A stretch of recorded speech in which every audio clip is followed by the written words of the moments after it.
મિત્રો, આજની આ વાર્તા તમારા જીવનની દિશા બદલી નાખશે, માટે આ વિડીયોને ભૂલથી પણ છોડતા નહીં, કારણ કે આજે આપણે એવા રહસ્ય વિશે જાણીશું કે કયા શ્રાપના કારણે સ્ત્રી ભરપૂર જવાનીમાં વિધવા બને છે અને એવા કયા કામ છે જે એક પવિત્ર પતિવ્રતા પત્નીએ પોતાના જીવનમાં ભૂલથી પણ ન કરવા જોઈએ, નહીતર પતિનું આયુષ્ય ઓછું થઈ જાય છે। તો ચાલો તમારો વધારે સમય ન લેતા આ જ્ઞાનવર્ધક કથા શરૂ કરીએ।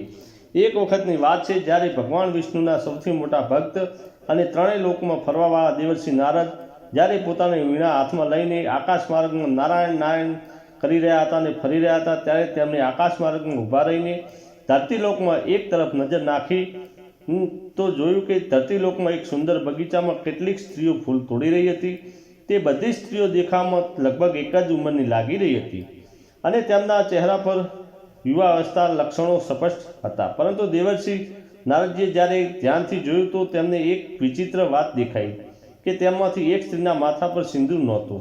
તેણે સફેદ વસ્ત્રો પહેર્યા હતા અને તે વિધવા થઈ ચૂકી હતી।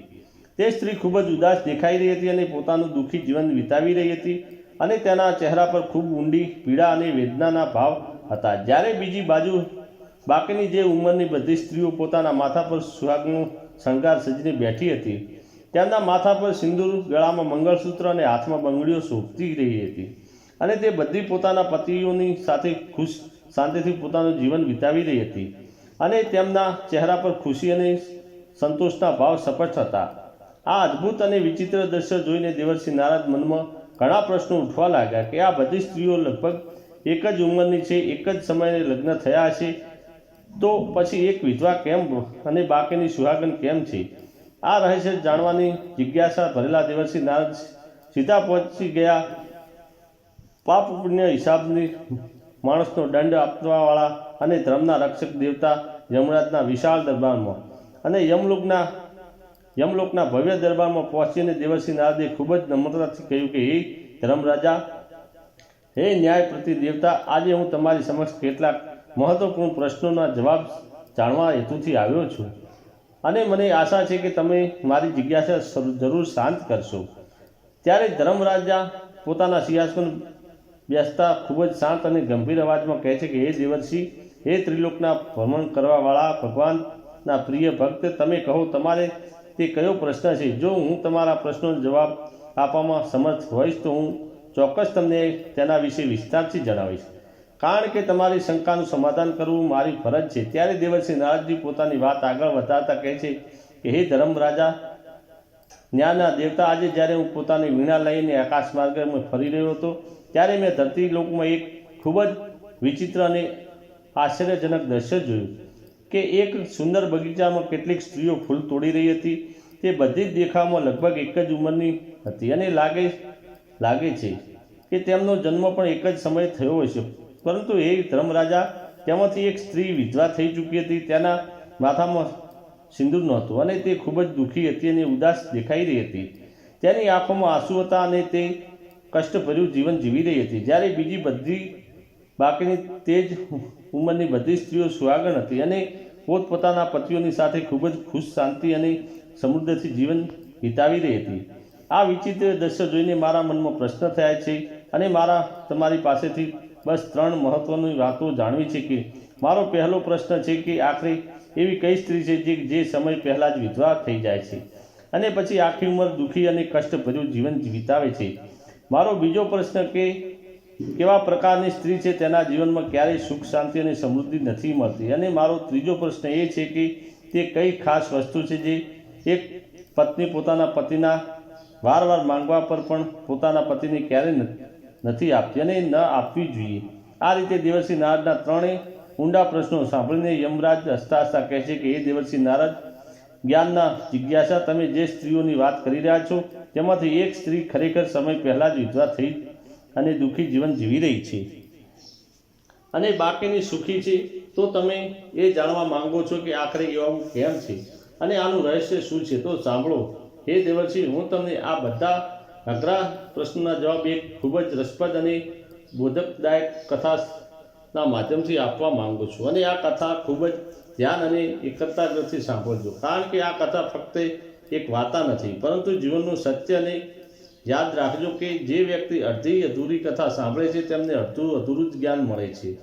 જીવનમાં ક્યારેય કામ નથી આવતું, પરંતુ જો તમે આ કથા પૂરી સાંભળશો તો તમને તમારા ત્રણેય પ્રશ્નોના જવાબ આપોઆપ મળી જશે. પછી દેવર્ષિ નારદ હાથ જોડીને કહે છે કે હે ધર્મરાજા, હું તમને વચન આપું છું કે હું તમારા મુખેથી નીકળેલી આ પવિત્ર કથાની પૂરી એકાગ્રતાથી સાંભળીશ અને એક એક શબ્દ હૃદયમાં ઉતારીશ, અને આ કથા પૂરી થયા પછી સંસારની બધી સ્ત્રીઓ સુધી પહોંચાડીશ.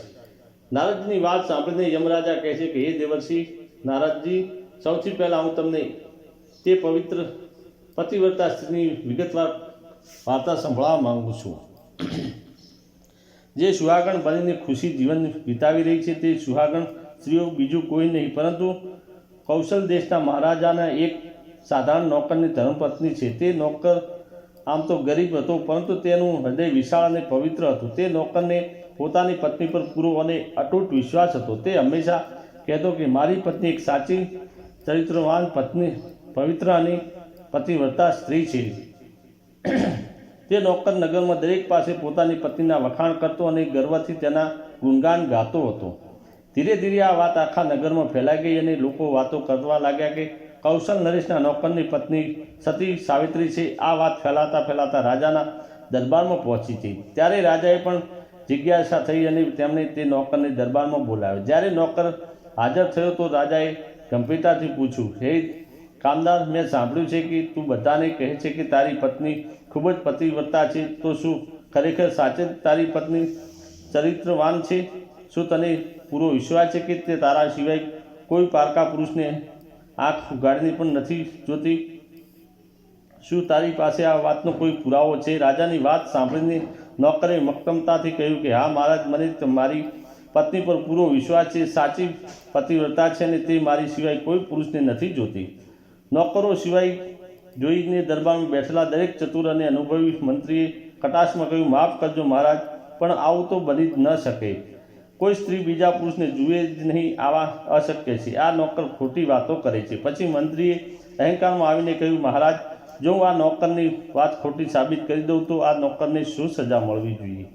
આ સાંભળીને નોકરે કહ્યું, મહારાજ, જો મહામંત્રીજી સફળ થઈ જાય અને મારો વિશ્વાસ તૂટી જાય તો મને ફાંસીની સજા આપી દેજો, હું તૈયાર છું. પરંતુ જો મંત્રીજી નિષ્ફળ જાય તો એમને પણ સજા મળવી જોઈએ. રાજાએ આ વાત સ્વીકારી લીધીને કહ્યું કે જો મંત્રી હારી જશે તો તેને ફાંસી મળશે. અને મંત્રીએ ઘમંડમાં શરત સ્વીકારી અને નોકરને પૂછ્યું, બતાવ, હું તારી પત્ની પાસેથી એવી કઈ વસ્તુ લાવું જેનાથી તને વિશ્વાસ થાય અને કે મેં તેનો ધર્મ તોડી નાખ્યો છે. નોકરે વિચાર કરીને કહ્યું કે મંત્રીજી, મારા લગ્નના દહેજમાં મને એક કિંમતી પટકો અને સુંદર કટાર મળી હતી, જે મારી પત્ની જીવની જેમ સાચવે છે, કારણ કે તે સુહાગનની નિશાની છે. જો તમે આ બંને વસ્તુઓ લાવીને બતાવો તો હું માની જઈશ. મંત્રી શરત સ્વીકારી લીધી. નગરમાં ગયો અને ત્યાં એક એવી સ્ત્રી શોધવા લાગ્યો જે જાદુટોણા હોશિયાર હતી. જ્યારે તેને એવી લુચ્ચી સ્ત્રી મળી ત્યારે મંત્રીએ તેને કહ્યું, સાંભળ, તું ગમે તેમ કરીને તે નોકરની પત્નીને ફોસલાવીને ભ્રમિત કરીને મારો સંબંધ કરાવી દે. હું તને મોઢે માંગ્યું ધન આપું અને સોનું આપીશ.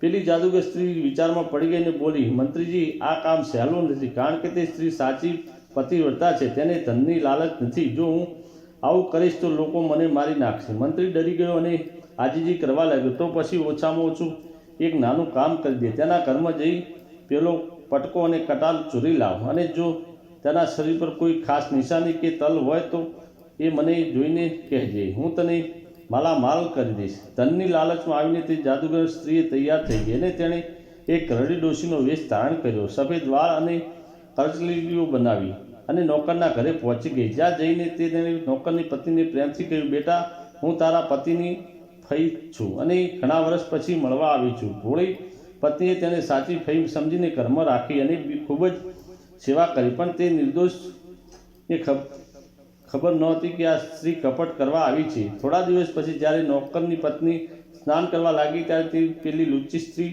પણ પાછળ ગઈ અને પ્રેમથી તેની પીઠ ચોડવા લાગી. પત્નીએ શરમાઈથી ના પાડી કે ના ફઈ, રહેવા દો. પણ પેલી સ્ત્રી બોલી, અરે બેટા, તું તો મારી દીકરી જેવી છે. એમ કહીને તેની વાતોમાં ઢોળવીને તેની ગુપ્તાંશ પાસેથી જાંઘ પર એક કાળો તલ જોઈ લીધો. બસ તેનું કામ થઈ ગયું. જ્યારે પત્ની રસોડામાં વ્યસ્ત હતી ત્યારે મોકો જોઈને પેલી સ્ત્રીએ પટકો અને કટાર ચોરી લીધી અને ત્યાંથી ભાગી ગઈ. સીધી મંત્રી પાસે ગઈ, મંત્રીને વસ્તુઓ આપી અને તલ વિશે પણ જણાવ્યું. મંત્રી ખુશ થઈને રાજાના દરબારમાં ગયો અને ગર્વથી રાજાને કહ્યું કે જુઓ મહારાજ, હું તે સ્ત્રી સાથે રહીને આવ્યો છું અને આ પટકો અને કટાર તેણે મને પ્રેમથી આપ્યા. આટલું જ નહીં, મંત્રીએ ભર્યા દરબારમાં નોકરને અપમાનિત કરતા કહ્યું કે જુઓ નોકર, આ રહી તમારી પત્નીની નિશાનીઓ અને સાંભળી તારી પત્નીની ડાબી જાંઘ પર એક કાળો તલ પણ છે, જે મેં મારી આંખોથી જોયો છે. આ સાંભળતા જ નોકર પણ જાણે આપ તૂટી પડ્યું. તેનું દિલ તૂટી ગયું અને તેને થયું કે ખરેખર તેને ધર્મ ભ્રષ્ટ કર્યો છે. રાજાએ શરત મુજબ નોકરને 15 દિવસ પછી ફાંસીનો હુકમ કર્યો. નોકરે પોતાની છેલ્લી ઈચ્છા તરીકે પત્નીને મળવાનું કહ્યું. રાજાએ રજા આપી. નોકર ઘરે ગયો અને પત્ની પર ખૂબ ગુસ્સે થયો અને રડતા રડતા બોલ્યો, તે મારી સાથે આવો વિશ્વાસઘાત કેમ કર્યો? તે મારા પર કેટલો ભરોસો કર્યો હતો, હવે મને ફાંસી થશે. પત્ની હેરાન થઈ ગઈ અને બોલી, મેં કંઈ ખોટું નથી કર્યું. એક ફઈ આવ્યા હતા, તે કદાચ લઈ ગયા હશે. પણ નોકરને વિશ્વાસ ના આવ્યો અને તે પાછો જેલમાં જતો રહ્યો. હવે તે પતિવ્રતા પત્નીએ નક્કી કર્યું કે મારે મારા નિર્દોષ પતિને બચાવવો જ પડશે. તેણે એક યુક્તિ વિચારી. તે એક સુંદર ગણિકા એટલે કે એક નાચવાવાળી સ્ત્રીનો વેશ ધારણ કરીને રાજાના દરબારમાં પહોંચી અને રાજાને વિનંતી કરી કે મહારાજ, શું તમારી આ પવિત્ર સભામાં એક ચોર બેઠો છે, જેણે મારી કિંમતી સોનાની વીંટી ચોરી છે. હું ઈચ્છું છું કે તેને ફાંસીની સજા આપો. રાજા ચોંકી ગયા અને પૂછ્યું, કોણ છે તે ચોર? ત્યારે તે સ્ત્રીએ મંત્રી તરફ આંગળી ચીંધી અને કહ્યું, આ મંત્રીએ જ મારી વીંટી ચોરી છે. મંત્રી ગભરાઈને ઊભો થયો અને બોલ્યો, અરે મહારાજ, આ સ્ત્રી ખોટું બોલે છે. હું ભગવાનના સોગંદ ખાઈને કહું છું કે મેં આની કોઈ વીંટી નથી જોઈ દીધી અને મેં તો આ સ્ત્રીનું મોઢું પણ આજ પહેલી વાર જોયું છે. આને ઓળખતો પણ નથી. મંત્રીએ જેવું કહ્યું કે આને ક્યારેય નથી જોઈ, તરત જ તે સ્ત્રી પોતાના અસલી રૂપમાં આવી અને બોલી, મહારાજ, સાંભળ્યું તમે? આ મંત્રી અત્યારે જ બધાની સામે સ્વીકારે છે કે તેને મને આજે પહેલી વાર જોઈ છે. તો પછી મારી જાંઘ પર તલ વિશે તેને કેવી રીતે ખબર પડી? અને આ પટકો અને કટાર જે તે લાવ્યો હતો તેને પેલી જાદુગરની પાસે ચોરી કરાવ્યા છે, કારણ કે તે મારા ઘરે ફઈ બનીને આવી હતી. રાજાને આખું ષડયંત્ર સમજાઈ ગયું. તેમણે તપાસ કરાવી તો પેલી જાદુગરની સ્ત્રી પણ પકડાઈ ગઈ. રાજાએ ગુસ્સે થઈને મંત્રીને ફાંસી આપી અને નિર્દોષ નોકરને મુક્ત કર્યો. યમરાજ આગળ કહે છે કે હે નારદ, તે સ્ત્રીએ સાબિત કર્યું કે તે સાચી પતિવ્રતા છે. તેણે અંતમાં રાજાને કહ્યું હતું કે હું મારા પતિનું નામ ક્યારેય મોઢેથી નથી લેતી. હવે સાંભળો તમારા ત્રણેય પ્રશ્નોના જવાબ જે તમે પૂછ્યા હતા. તમારો પહેલો પ્રશ્ન હતો કે કઈ સ્ત્રી સમય પહેલાં વિધવા થઈ જાય છે? તો યાદ રાખો, જે સ્ત્રી વારે વારે પોતાના પતિનું નામ બોલે છે, પતિને નામ દઈને બોલાવે છે, તે પતિનું આયુષ્ય ધીરે ધીરે ઓછું કરે છે અને તે સમય પહેલાં વિધવા બને છે અને દુઃખી થાય છે. માટે પતિને ક્યારેય પતિનું નામ ન લેવું જોઈએ.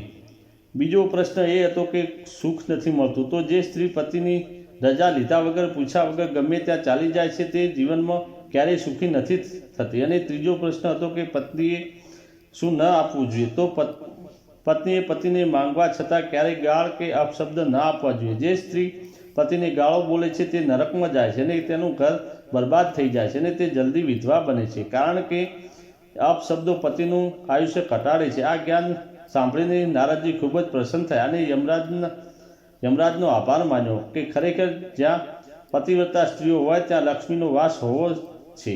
મિત્રો, આ વાર્તા પરથી આપણને શીખ મળે છે કે પતિનું સન્માન કરવું એ જ સ્ત્રીનો ધર્મ છે અને પતિને પણ પત્ની પર વિશ્વાસ રાખવો જોઈએ, તો જ ઘરમાં સુખ શાંતિ રહે છે.